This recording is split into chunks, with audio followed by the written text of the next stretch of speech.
क्या तुम्हें कभी ऐसा महसूस हुआ है कि दिल टूटने का बोझ इतना भारी है कि आगे बढ़ना नामुमकिन लग रहा है? किसी रिश्ते का खत्म होना ऐसा लगता है जैसे हमारी भावनाओं की जमीन हिल गई हो।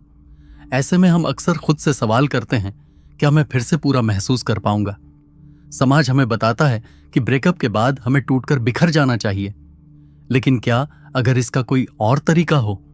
सोचो, अगर तुम दिल टूटने का सामना शांति और स्पष्टता के साथ कर सको और अपने दुहक को एक ताकतवर शिक्षक में तब्दील कर सको। यही है स्टोकिज्म का तोहफा, एक प्राचीन दर्शन जो हमें समय के परे सिखाता है। आधुनिक चुनौतियों के लिए ज्ञान ये भावनाओं को दबाने या दर्द को नकारने के बारे में नहीं है, बल्कि इस दर्द को ताकत और विकास में बदलने के बारे में है। इस सफर में हम 10 स्टोइक सिद्धांतों पर चर्चा करेंगे जो आपको ब्रेकअप के तूफान में मदद करेंगे।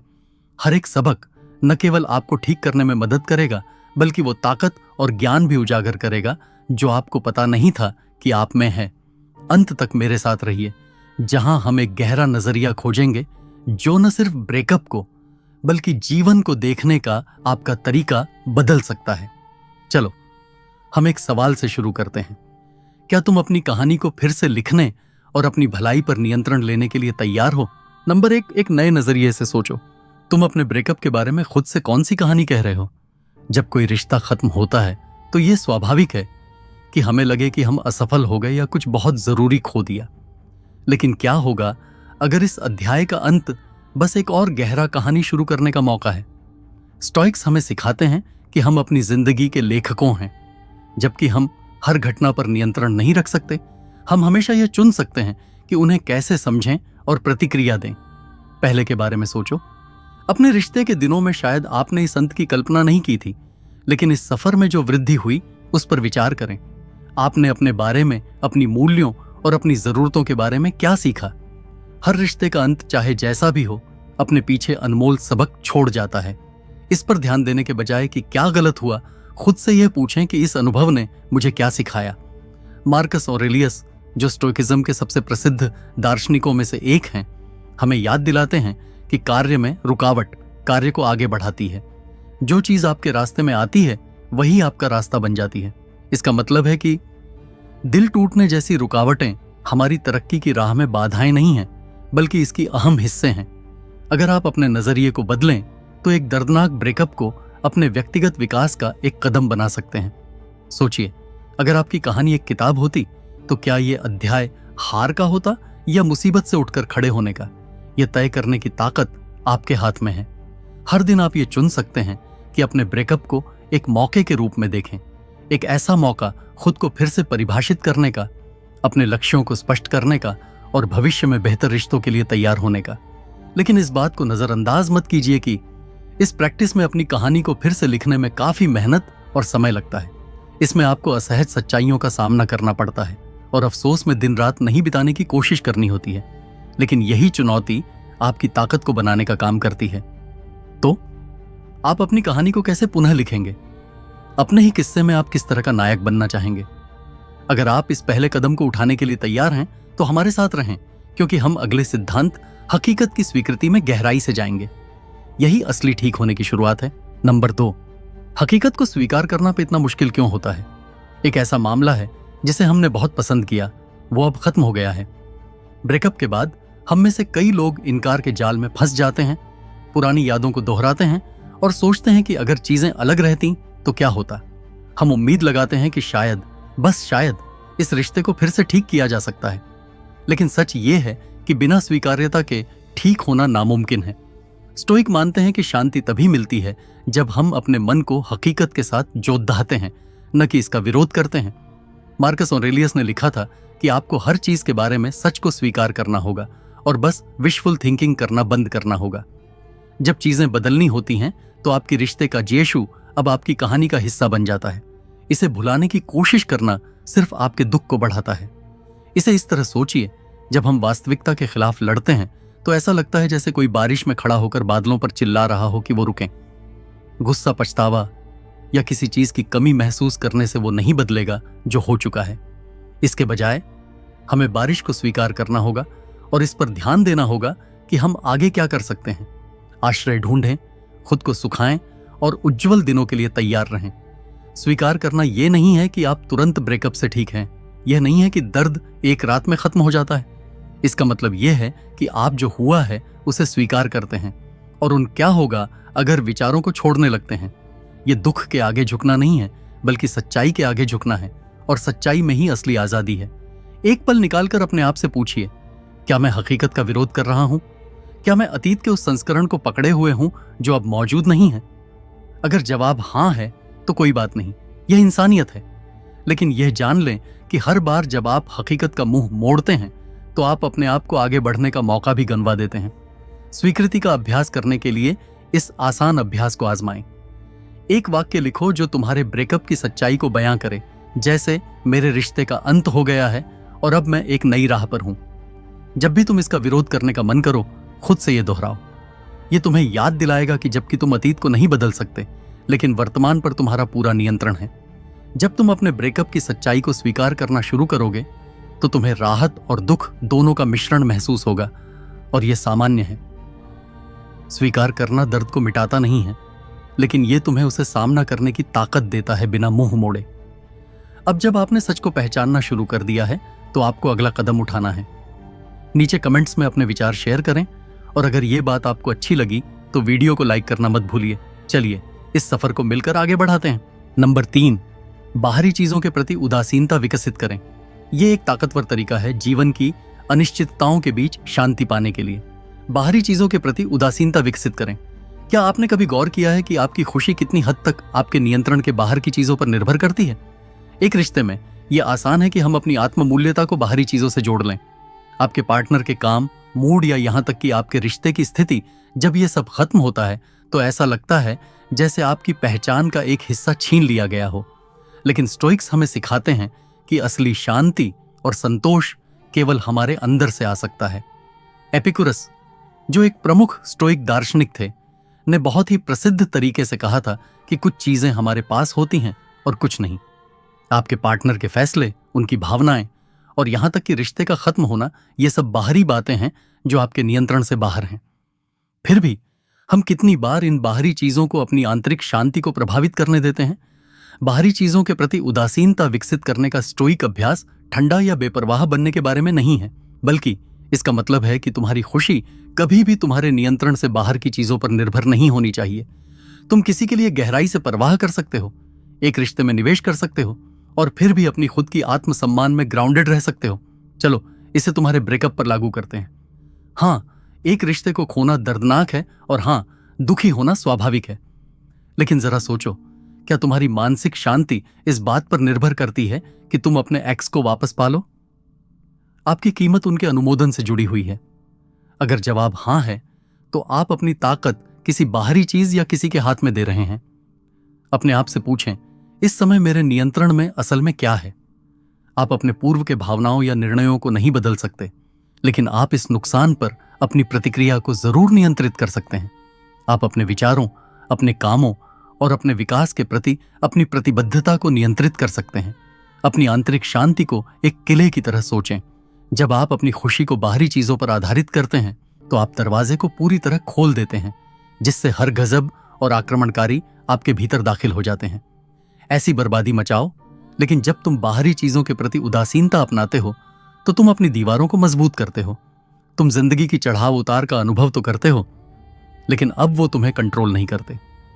इस सोच को विकसित करने का एक आसान तरीका है रोजाना सोच विचार करना। हर दिन के अंत में अपने आप से पूछो कि आज कौन सी बातें थीं जो मेरे काबू में नहीं थीं और मैं उन पर कैसे रिएक्ट किया। ऐसा करके तुम पैटर्न्स पहचानोगे और धीरे धीरे अपना फोकस उस पर शिफ्ट करोगे जो सच में मायने रखता है, तुम्हारे अपने विचार और क्रियाएं।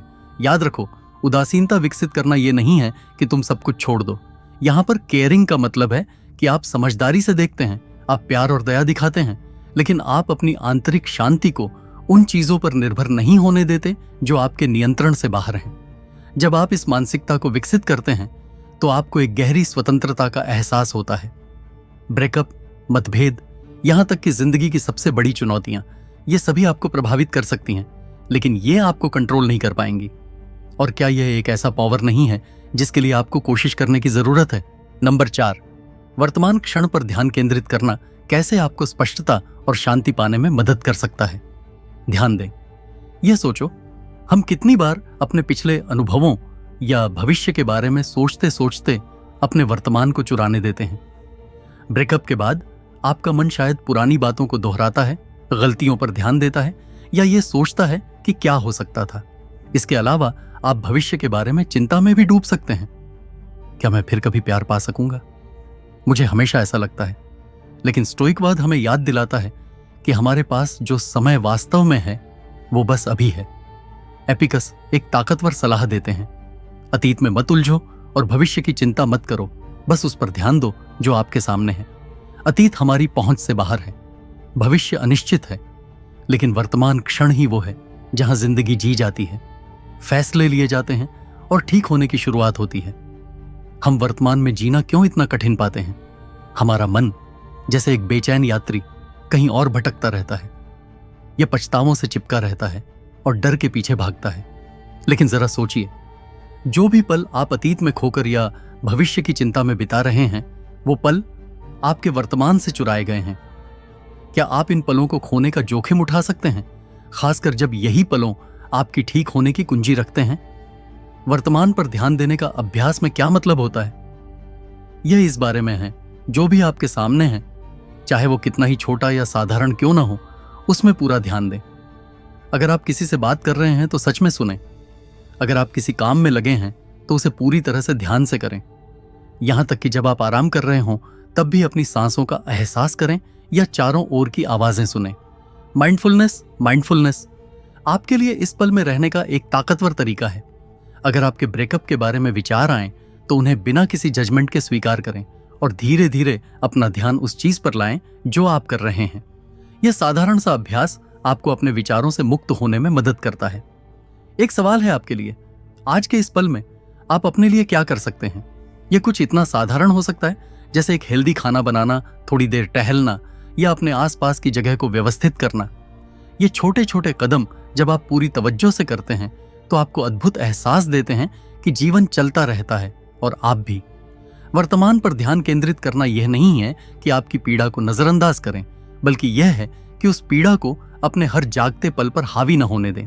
हर वर्तमान पल आपको हील होने, बढ़ने और खुशी पाने का एक मौका देता है। जब आप इसे छोटे छोटे तरीकों से अभ्यास करना शुरू करेंगे तो आपको एहसास होगा कि समय के साथ आपकी वर्तमान में रहने की क्षमता मजबूत होती जाएगी। आप बिना अतीत का बोझ या भविष्य का डर अपने ऊपर लिए जिंदगी का पूरा अनुभव करेंगे और ऐसा करते हुए आप पाएंगे कि शांति और स्पष्टता हमेशा आपके पास हैं। ये हमेशा इसी पल में मौजूद हैं। नंबर 5, भावनाओं की नश्वरता पर विचार करें। क्या कभी आपको ऐसा लगा है कि आपका दुख या बिगड़ने के बाद गुस्सा हमेशा के लिए बना रह सकता है और इमोशंस ऐसे महसूस होते हैं जैसे वो कभी कम नहीं होंगे? लेकिन सच ये है कि स्टोइसिज्म हमें यह सिखाता है कि कोई भी भावना, चाहे वो कितनी भी तीव्र क्यों ना हो, स्थायी नहीं होती। जैसे सबसे अंधेरी रात के बाद सूरज निकलता है, वैसे ही आपके जज्बात भी समय के साथ बदलेंगे और विकसित होंगे। स्टोइक लोग अक्सर इमोशंस की अस्थायी प्रकृति पर विचार करते थे। मार्कस ऑरेलियस ने कहा था कि लगातार देखो कि सब चीजें बदलाव के साथ होती हैं, और इस विचार के साथ खुद को ढाल लो कि प्रकृति को कुछ भी बदलने से ज्यादा पसंद नहीं। यहां जो मौजूद भावनाएं हैं उनके साथ ही नए भावनाओं के रूप भी बनाते हैं। ये न सिर्फ बाहरी घटनाओं पर बल्कि हमारे अंदर के भावनाओं के परिदृश्य पर भी लागू होता है। एक समय की बात याद करो जब तुम किसी बात पर बेहद अपसेट थे, जो अब पीछे मुड़कर देखने पर छोटी लगती है। उस समय वो भावना शायद पूरे मन को घेर लेती थी, लेकिन धीरे धीरे वो भावनाएं फीकी पड़ गईं और दूसरी भावनाएं आ गईं। यही सिद्धांत उस दिल के दुख पर भी लागू होता है जो तुम अब महसूस कर रहे हो। हां, वो बिल्कुल गहन है, लेकिन यह हमेशा के लिए नहीं रहेगा। यह समझना क्यों जरूरी है? क्योंकि जब तुम समझते हो कि तुम्हारा भावनाएं अस्थायी होती हैं, जब तुम खुद को उन भावनाओं में फंसने के डर से आजाद कर लेते हो, तब तुम अपने एहसासों का सामना करने की हिम्मत इकट्ठा कर लेते हो, ये जानते हुए कि ये अंत में गुजर जाएंगी। इसका मतलब ये नहीं है कि तुम अपनी भावनाओं को दबाते या नकारते हो, बल्कि स्टोइसिज्म हमें सिखाता है कि हमें अपनी भावनाओं को पूरी तरह पहचानना चाहिए, उन्हें बिना किसी जजमेंट के देखना चाहिए और फिर उन्हें स्वाभाविक रूप से बहने देना चाहिए। यहां एक प्रैक्टिकल एक्सरसाइज है। जब तुम्हारे अंदर सैडनेस या गुस्सा की लहर उठे तो थम जाओ और खुद को याद दिलाओ कि यह अस्थायी है अपनी भावनाओं को बादलों की तरह सोचो जो आसमान में तैर रहे हैं। कुछ भावनाएं गहरी और भारी होती हैं, जबकि कुछ हल्की और जल्दी उड़ने वाली, लेकिन इनमें से कोई भी हमेशा के लिए नहीं रहती। याद रखना जरूरी है कि ये भावनाएं भले ही अस्थायी हों, उनका एक मकसद होता है। ये तुम्हारे अंदर की दुनिया और रिश्तों के बारे में बहुमूल्य जानकारी देती है, जैसे एक ब्रेकअप का दर्द अनमेट नीड्स या अनरिजॉल्व्ड इश्यूज को उजागर कर सकता है। जब तुम इन भावनाओं की अस्थिरता पर गौर करते हो तो तुम उन्हें डर के बजाय जिज्ञासा के साथ देख सकते हो। खुद से पूछो, यह भावना मुझे क्या सिखाने की कोशिश कर रही है? जैसे जैसे तुम अपनी भावनाओं की बदलती प्रकृति पर विचार करते हो, तुम दिल टूटने के तूफान को सहन करना आसान लगने लगेगा। तुम अपनी भावनाओं की स्वाभाविक लहर में विश्वास करना सीखोगे और यह जानकर सुकून पाओगे कि अच्छे दिन आएंगे। जब वो अच्छे दिन आएंगे तो तुम खुशी के क्षणों का आनंद लेना भी सीखोगे, यह जानते हुए कि ये पल भी कीमती हैं, खासकर क्योंकि ये हमेशा के लिए नहीं रहते। यह नजरिया तुम्हारी जिंदगी के उतार चढ़ाव की सराहना को और बढ़ा देता है और गिरावट के वक्त को हल्का कर देता है। अब एक पल के लिए रुकते हैं। अगर यह समझ भावनाओं की अस्थिरता के बारे में तुम्हारे साथ गूंजती है, आप नीचे कमेंट में अपना अनुभव शेयर करें कि हाल ही में आपकी जिंदगी में कौन सी भावनाएं बदलती हुई देखी हैं।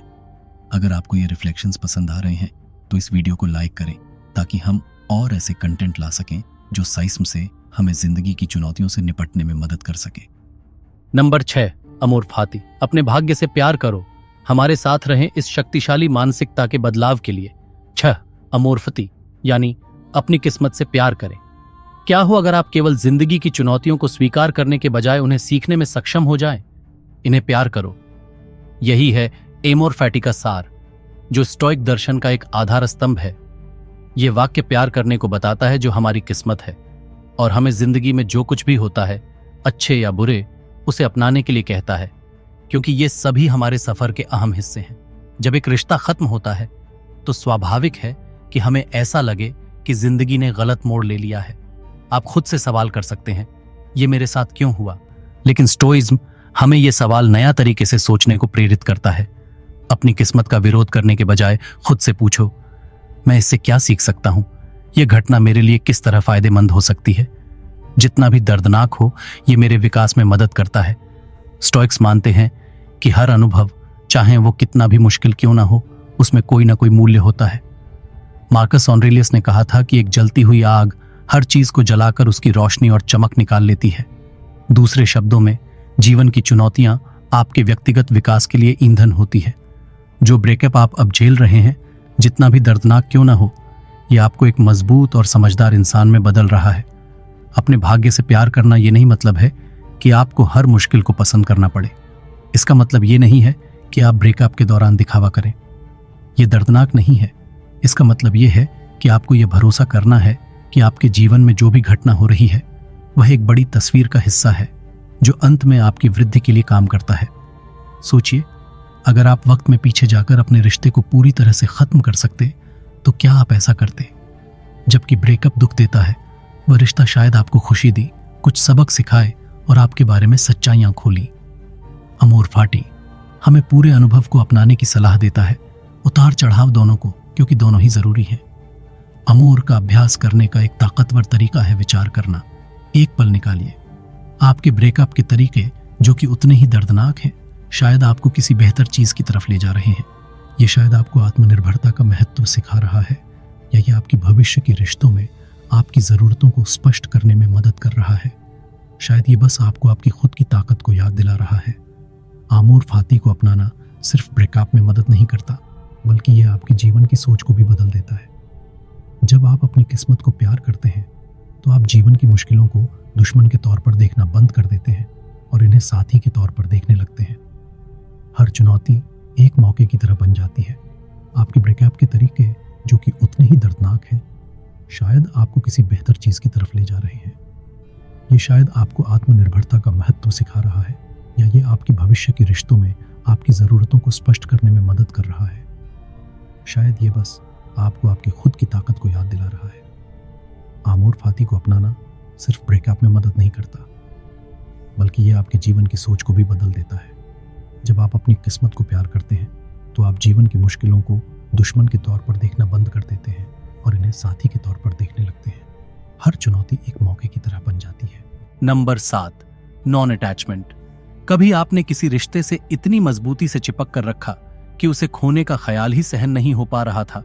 शायद आपको लगता है कि अपने साथी के बिना आपकी खुशी या आत्मसंवेदन छिन्न भिन्न हो जाएगी। यह चिपकाव हालांकि स्वाभाविक है, लेकिन यह काफी दर्दनाक भी बन सकता है। स्टोइकिज्म एक आजाद करने वाला तरीका पेश करता है, गैर चिपकाव। गैर चिपकाव का मतलब यह नहीं है कि आप लोगों या अनुभवों के प्रति परवाह करना बंद कर दें। इसका मतलब यह भी नहीं है कि आप बेपरवाह या भावनात्मक रूप से दूर हो जाएं। इसमें प्यार को गहराई और पूरी तरह से जीने की बात है, जबकि यह भी समझना जरूरी है कि जिंदगी में सब कुछ अस्थायी है। स्टोइक फिलॉसफी हमें सिखाती है कि जो चीजों से हम ज्यादा चिपकते हैं वो हमारी आंतरिक शांति को ज्यादा परेशान करती है। एपिक्टेटस हमें याद दिलाते हैं कि जब आप अपने बच्चे या पत्नी को किस करते हैं तो खुद से कहें, मैं एक अस्थायी इंसान को किस कर रहा हूं। यह कोई ठंडा या बेपरवाह होने की बात नहीं है, बल्कि यह ज्ञान है कि हमें जो कुछ भी है उसे सराहना और प्यार करना चाहिए, बिना उस पर निर्भर हुए। जब हम ये समझते हैं कि सब कुछ, रिश्ते, संपत्ति, यहां तक कि खुद जिंदगी भी अस्थायी है, तो हम उसके साथ एक नई तरह से जुड़ सकते हैं। रिश्ते के टूटने के बाद अगर हम दुनिया को डर की बजाय आभार से देखें तो ये हमारे लिए बहुत फायदेमंद हो सकता है। गैर लगाव, नॉन अटैचमेंट का अभ्यास करना बहुत ही परिवर्तनकारी हो सकता है। आप अपने पिछले रिश्ते से प्यार कर सकते हैं और उसकी यादों को संजो कर रख सकते हैं, लेकिन आपको इस बात की जरूरत नहीं होती कि वह आपकी खुशी का आधार बने। यह सोचने का तरीका आपको आगे बढ़ने में मदद करता है, बजाय इसके कि आप एक ऐसे अतीत से चिपके रहें जो अब मौजूद नहीं है। खुद से सवाल करें, क्या मैं इस रिश्ते को प्यार की वजह से पकड़ रहा हूं या किसी चीज को खोने के डर से जिसे मैं जरूरत समझता हूं? इसका उत्तर आपको बहुत कुछ बता सकता है। आपकी आत्मसम्मान और खुशी किसी एक इंसान या परिणाम से नहीं जुड़ी होती है। इसे पहचानने पर आप अपनी शक्ति वापस पा लेते हैं। एक सहायक अभ्यास है अपने जीवन को एक बहते हुए नदी की तरह सोचना। आपके जीवन में आने वाले लोग और अनुभव जैसे पानी की सतह पर तैरते पत्ते होते हैं। कुछ पत्ते आपके साथ लंबे समय तक रहते हैं, जबकि अन्य बह जाते हैं। अपर अटैचमेंट का मतलब है हर पत्ते की कदर करना, बिना नदी के बहने को रोकने की कोशिश किए। यह सोचने का तरीका आपके भविष्य के रिश्तों के प्रति आपके नजरिए को भी बदल देता है जब आप इसे अभ्यास में लाते हैं। अटैचमेंट न होने पर आप रिश्तों में जरूरत या डर से नहीं, बल्कि किसी के साथ अपनी जिंदगी साझा करने की असली चाह से प्रवेश करते हैं। इससे आप बिना चिपके रहने के प्यार करने के लिए आजाद हो जाते हैं, जिससे रिश्ते ज्यादा स्वस्थ और संतुलित बनते हैं। एक और महत्वपूर्ण सवाल है, अपने रिश्तों को नियंत्रित या अपने पास रखने की जरूरत को छोड़ने का क्या एहसास होगा? सोचिए, प्यार करने की आजादी जो खुली बाहों से हो, ना कि कसी हुई पकड़ से।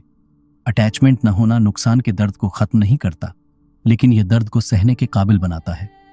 यह आपको ब्रेकअप के दौरान भी आगे बढ़ने में मदद करता है। एक बात सोचो, अपनी बुद्धि और मजबूती के साथ ये समझते हुए कि तुम्हारी आंतरिक शांति बाहरी हालातों पर निर्भर नहीं करती। अब हम नेगेटिव विजुअलाइजेशन की ताकतवर स्टोइक प्रैक्टिस में गहराई से उतरेंगे। ये सोचकर कि सबसे बुरा केस क्या हो सकता है, तुम असल में अपनी जिंदगी में जो कुछ है उसके लिए ज्यादा शांति और आभार महसूस कर सकते हो। लेकिन इससे पहले एक बार सोचो, तुम्हारे रिश्तों पर अटैचमेंट्स का क्या असर पड़ा है। अगर ये नॉन अटैचमेंट का पार्ट तुम्हारे साथ मेल खाता है तो अपनी राय कमेंट में जरूर साझा करो और इस वीडियो को लाइक करना मत भूलना। चलो इन जीवन बदलने वाले स्टोइक विचारों का और भी गहराई से पता लगाते हैं। नंबर 8 मूल सिद्धांतों में से एक है नकारात्मक तस्वीरें बनाना। क्या होगा अगर के इस खेल में सबसे बुरे हालात की कल्पना करना कभी कभी आपको बेहतर महसूस करा सकता है। शुरू में यह थोड़ा अजीब लग सकता है। आखिरकार कौन अपने जीवन की सबसे दर्दनाक संभावनाओं पर ध्यान देना चाहता है? लेकिन स्टोइक्स के लिए नकारात्मक चित्रण भावनात्मक मजबूती का एक अहम हिस्सा है। जब आप नुकसान, कठिनाइयों या बुरे हालात के बारे में पहले से सोचते हैं तो आप खुद को उन पर ग्रेस, शांति और आभार के साथ सामना करने के लिए तैयार कर लेते हैं। ब्रेकअप के संदर्भ में नकारात्मक चित्रण उपचार के लिए एक शक्तिशाली उपकरण हो सकता है। इस पर थोड़ा सोचिए। अगर ब्रेकअप और ज्यादा दर्दनाक होता तो क्या होता?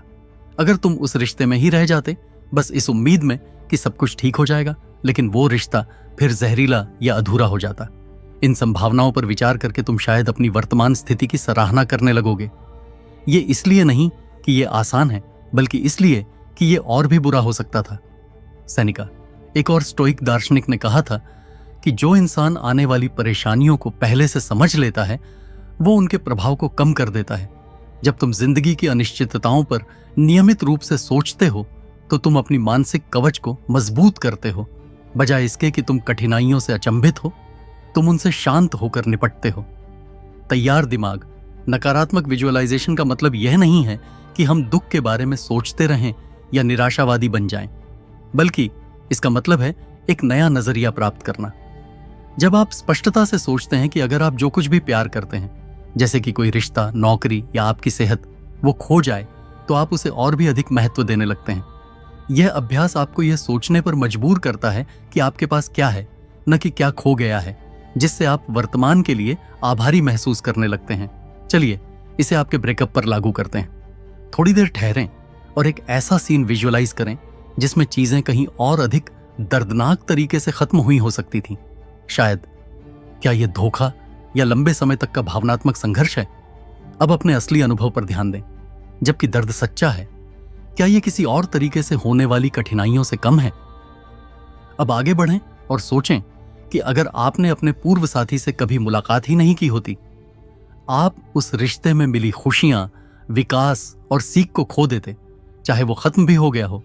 यह विचार आपको दिखाता है कि ब्रेकअप पूरी तरह से नकारात्मक घटना नहीं है, बल्कि यह एक महत्वपूर्ण यात्रा का एक अध्याय है। अब सुबह या शाम को शुरुआत करने के लिए एक व्यावहारिक तरीका अपनाएं। बस कुछ समय निकालें। चुपचाप उन लम्हों पर सोचें जब आपको नुकसान या मुश्किलें झेलनी पड़ सकती हैं। उन चीजों और लोगों के बारे में सोचें जो आपके लिए सबसे ज्यादा कीमती हैं, और सोचें कि यदि वे नहीं होते तो जिंदगी कैसी होती। यह सोचने का मकसद आपका मूड खराब करना नहीं है, बल्कि आपकी इस वक्त जो चीजें आपके पास हैं उनकी कद्र बढ़ाना है। खुद से पूछें, अगर मुझे यह खोना पड़ा तो मैं कैसा महसूस करूंगा, और जब यह मेरे पास है तो मैं इसकी कद्र कैसे कर सकता हूं। यह अभ्यास आपको जिंदगी में आने वाले बदलावों को बेहतर तरीके से स्वीकार करने और समझने में मदद करता है। नियमित रूप से नकारात्मक सोच करने से आप जिंदगी की अनिश्चितताओं से कम डरने लगते हैं।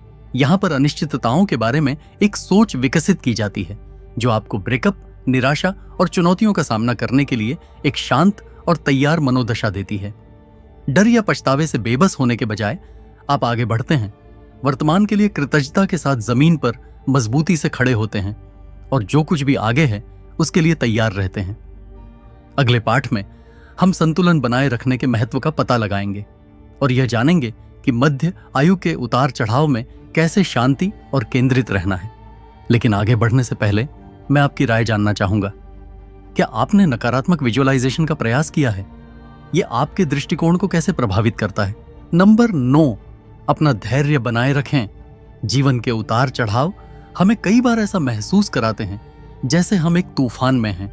रिश्तों में हमें खुशी के पल मिलते हैं, लेकिन जब ब्रेकअप होता है तो वो खुशी अक्सर गहरे दर्द और उथल पुथल में बदल जाती है। जब जिंदगी की लहरें हमें नीचे खींचने लगती हैं तो हम कैसे स्थिर रह सकते हैं? स्टोइक लोग एक साधारण लेकिन गहरा जवाब देते हैं, मानसिक संतुलन बनाए रखें। संतुलन यानी अपनी मानसिक स्थिति को शांत और संतुलित रखना, चाहे जिंदगी में कुछ भी हो। यह अपने भावनाओं को कुंद करने के बारे में नहीं है। यहां तुम ऐसा सोच रहे हो कि तुम पर कुछ असर नहीं हो रहा है, लेकिन असल में यह खुद को महसूस करने की बात है, बिना उन भावनाओं के द्वारा चलाए जाने के। मार्कस ऑरेलियस हमें याद दिलाते हैं कि अगर तुम किसी बाहरी चीज से परेशान हो तो दर्द उस चीज की वजह से नहीं होता, बल्कि तुम्हारी उसके बारे में सोच की वजह से होता है, और तुम्हारे पास इसे किसी भी समय बदलने की ताकत है। ब्रेकअप के बाद ऐसा लगना आसान है कि तुम्हारी दुनिया बिखर रही है, लेकिन खुद से पूछो कि क्या जो दर्द मैं महसूस कर रहा हूं वो घटना की वजह से है या फिर मेरी उसकी व्याख्या की वजह से। अक्सर हम अपने दुख को बढ़ा देते हैं सोचकर कि क्या हो सकता था। हमारी भावनाएं अगर बेताब हो जाएं तो इक्विनिटी हमें पीछे हटकर उन भावनाओं को बिना किसी जजमेंट के देखने की अनुमति देती है। इसे ऐसे समझो जैसे तुम एक तूफान के बीच खड़े हो, हवा जोर से चिल्ला रही है और बारिश हो रही है, लेकिन तुम्हारे अंदर एक शांति है, एक ऐसी जगह जो चारों ओर के अराजकता से अछूती है। यही इक्विनिटी का असली मतलब है। तुम तूफान को स्वीकार करते हो बिना इसे तुम्हें निगलने दिए। एक ब्रेकअप के दौरान इक्विनिटी का अभ्यास आत्मचेतना से शुरू होता है। अपने दिन भर में अपनी भावनाओं के उतार चढ़ाव पर ध्यान दो। जब तुम महसूस करते हो, जब आपको ओवरवेलमिंग महसूस हो, थोड़ा रुकें और गहरी सांस लें। खुद को याद दिलाएं कि जज्बात भी तूफानों की तरह होते हैं, वो अस्थायी होते हैं। ये साधारण ध्यान की क्रिया आपको कंट्रोल वापस पाने में मदद करती है और आपको संतुलित रखती है। एक प्रैक्टिकल एक्सरसाइज है। जब आप भावनात्मक टर्बुलेंस का सामना करें तो अपने जज्बातों को लेबल करें बिना उनसे जुड़े हुए। जैसे कि मैं दुखी हूं कहने के बजाय कहें मुझे दुख महसूस हो रहा है। यह छोटा सा बदलाव आपके और आपकी भावनाओं के बीच एक फासला बनाता है, जिससे आप सोच समझकर जवाब दे पाएंगे बजाय इसके कि तात्कालिक प्रतिक्रिया दें। यही संतुलन हमें रिश्तों के उतार चढ़ाव को समझने में भी मदद करता है। यह आसान है कि हम खुशी के पल में बह जाएं और अपनी आत्मसम्मान को उन पर टिका दें, लेकिन स्टोइकिज्म हमें सिखाता है कि हम जिंदगी की खुशियों का आनंद लें बिना उन पर निर्भर हुए। इस तरह जब हालात बदलते हैं, जैसा कि वे अनिवार्य रूप से बदलते हैं, हम स्थिर और मजबूत बने रहते हैं। खुद से पूछें, अगर मैं अच्छे और बुरे समय में शांत रह सकता तो मेरी जिंदगी कैसे बदलती? संवेदनशीलता का मतलब ये नहीं है कि आप महसूस करना बंद कर दें, बल्कि इसका मतलब है कि आप उन भावनाओं द्वारा नियंत्रण में नहीं आना चाहते। ये आंतरिक संतुलन आपको जिंदगी का पूरा अनुभव करने की अनुमति देता है, स्पष्टता और ताकत के साथ। जब आप धैर्य का अभ्यास करेंगे तो आप पाएंगे कि सेटबैक से जल्दी उबरते हैं और जिंदगी की चुनौतियों का सामना करने में ज्यादा आसानी होती है। आप ये समझ पाएंगे कि चाहे कितनी भी मुश्किलें आएं, आपके पास अपने आप को संतुलित रखने की ताकत है। हमारे आखिरी पाठ में हम वर्तमान पल पर ध्यान केंद्रित करने के महत्व को समझेंगे, जो कि उन सभी स्थिरता संबंधी सिद्धांतों को जोड़ता है जिनके बारे में हम बात कर चुके हैं। लेकिन आगे बढ़ने से पहले एक पल निकालें और सोचें कि आप जिंदगी के भावनात्मक तूफानों के दौरान अपना संतुलन कैसे बनाए रखते हैं। अपने विचार साझा करें। अगर आपको ये लेसन जो संतुलन पर है पसंद आए तो वीडियो को लाइक करना मत भूलिए। चलिए एक साथ अपनी आंतरिक शक्ति को बढ़ाते हैं। नंबर 10, वर्तमान पर ध्यान दें। हम कितनी बार अपने विचारों को भूतकाल में खोने या भविष्य की चिंता करने देते हैं। ब्रेकअप के बाद पुरानी बातें याद करना और ये सोचना कि क्या हो सकता था या आने वाले समय की चिंता करना लगभग स्वाभाविक हो जाता है। लेकिन स्टोइक्स हमें एक महत्वपूर्ण सच्चाई की याद दिलाते हैं। भूतकाल जा चुका है, भविष्य अनिश्चित है और जो समय हमारे पास सच में है वह है वर्तमान का पल। मार्कस ऑरेलियस ने लिखा, अपने आप को वर्तमान में सीमित रखो, पूरा भविष्य अनिश्चितता में है, अभी जियो। ये शब्द एक ताकतवर कार्रवाई की पुकार है, खासकर जब हम भावनात्मक उथल पुथल में होते हैं। जब हम वर्तमान पर ध्यान देते हैं तो हम अपनी शक्ति को फिर से हासिल कर लेते हैं, पछतावे और चिंता की परछाइयों से दूर जाकर। चलो उस ब्रेकअप पर विचार करते हैं जिसे तुम तय कर रहे हो। क्या तुम अतीत में झूल रहे हो, ये सोचते हुए कि काश तुम उसे बदल सकते, या तुम भविष्य की ओर देख रहे हो इस डर से कि शायद तुम एक बार फिर खुशी नहीं पाएंगे? दोनों रास्ते दुख की ओर ले जाते हैं। अतीत को फिर से नहीं लिखा जा सकता और भविष्य उस चीज से बनता है जो तुम अब कर रहे हो। वर्तमान वह जगह है जहां तुम्हारी ठीक होने की शुरुआत होती है। वर्तमान में स्थिर रहने का एक तरीका है माइंडफुलनेस। यह कोई जटिल प्रक्रिया नहीं होनी चाहिए, बस कुछ पल निकालो, अपनी सांसों पर ध्यान दो, अपने शरीर में होने वाली संवेदनाओं को महसूस करो या अपने आसपास की आवाजों को सुनो। जब तुम्हारे मन में ब्रेकअप के बारे में विचार आए तो धीरे धीरे अपना ध्यान फिर से वर्तमान में लाओ। यह अभ्यास तुम्हारे मन को सिखाता है कि भले ही भावनाएं तुम्हें अलग अलग दिशाओं में खींचें, तुम खुद को स्थिर रख सको। अपने आप से पूछो, मैं अभी क्या कर सकती हूं अपनी देखभाल करने के लिए? शायद ये कुछ छोटी छोटी बातें हैं, जैसे खाना बनाना, टहलने जाना या किसी दोस्त से बात करना। ये साधारण काम जब हम ध्यान से करते हैं हमें याद दिलाते हैं कि जिंदगी चलती रहती है और हमें इससे पूरी तरह जुड़ने की ताकत है। वर्तमान में ध्यान देना भी उन खुशियों और शांति के लम्हों की कद्र करने में मदद करता है जो दिल टूटने के बावजूद भी मौजूद हैं। शायद ये सूरज की गर्मी आपके चेहरे पर, आपकी पसंदीदा चाय का स्वाद या एक अच्छी किताब का सुकून है। ये छोटी लेकिन महत्वपूर्ण बातें हमें याद दिलाती हैं कि जिंदगी की खूबसूरती संकट के दौर में भी बनी रहती है। यहाँ तक कि लॉस्ट स्टोइकिज्म हमें यह सिखाता है कि जब हम वर्तमान में खुद को जमीन पर रखते हैं तो न केवल हम अनावश्यक दुख को कम करते हैं, बल्कि जीवन की चुनौतियों का सामना करने की ताकत भी पाते हैं। वर्तमान ही वो समय है जहां हमारी दृढ़ता बढ़ती है, हमारी स्पष्टता तेज होती है और हमारी पहचान दोबारा बनती है। तो खुद से पूछिए, मैं कैसे इस पल का सबसे अच्छा उपयोग कर सकता हूं? आज मैं आगे बढ़ने के लिए कौन से कदम उठा सकता हूं, चाहे वो कितने ही छोटे क्यों ना हो। जब आप वर्तमान पर ध्यान केंद्रित करते हैं तो आप एक ऐसा आधार बनाते हैं जो ठीक होने और आगे बढ़ने में मदद करता है, जो आपको सबसे कठिन समय में भी संभाले रखेगा। और जब हम इस सब का निष्कर्ष निकालते हैं स्टोइक सबक के सफर में, याद रखो कि वर्तमान पल तुम्हारा सबसे बड़ा साथी है। इसी से तुम जिंदगी को नए उद्देश्य और ताकत के साथ अपना सकते हो। तुमने अब तक 10 ताकतवर स्टोइक सिद्धांतों का पता लगाया है जो तुम्हें ब्रेकअप के दर्द से गुजरने में मदद करेंगे। हर सबक तुम्हारी कहानी को नए तरीके से देखता है, वास्तविकता को स्वीकार करता है, निर्लिप्तता का अभ्यास करता है और भी बहुत कुछ।